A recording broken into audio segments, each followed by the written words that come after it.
ان کی ایکسپلائٹیشن نہ ہو, ان کی آڑ میں اسلام اور ہمارے خاندانی نظام اس کے اوپر حملہ نہ ہو.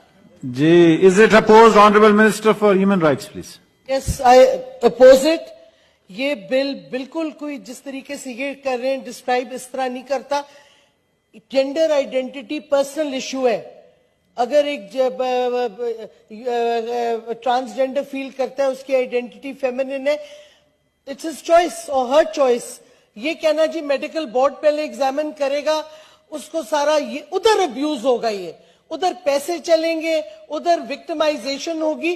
ہمارا قانون یہ پچھلی حکومت کا تھا, دنیا میں سب سے زیادہ اپریشیٹ کیا گیا کیونکہ ہم ٹرانسجینڈرز کو رائٹ آف سیلف ڈٹرمنیشن دیتے ہیں کہ وہ اپنی آئیڈینٹی خود چوز کریں.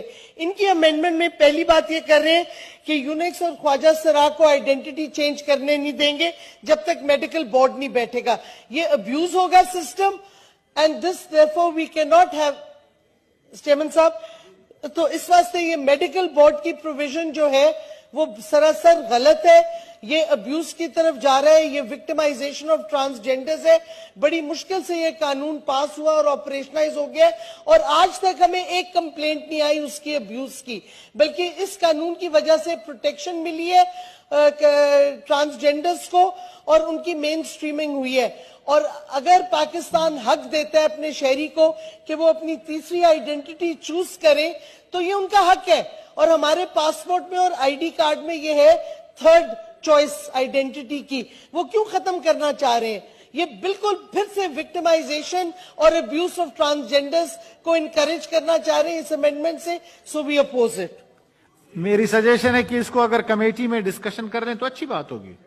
چلیں ہیومن رائٹس کے جی, بائی دا وے سر میں عرض کرنا چاہتا چیئرمین صاحب ایک سیکنڈ, میں عرض کرنا چاہتا ہوں, آپ سن لیں. جی چیئرمین صاحب ایک سیکنڈ, یہ آلریڈی فیڈرل شریعت کورٹ میں کسی نے پٹیشن فائل کی ہے, ایکچولی سب جوڈس ابھی تو کمیٹی میں ڈسکس کریں. اس میں مولانا فیض محمد صاحب, حیدری صاحب اور مولانا طاہر رحمان صاحب بھی آ جائیں گے کمیٹی میں.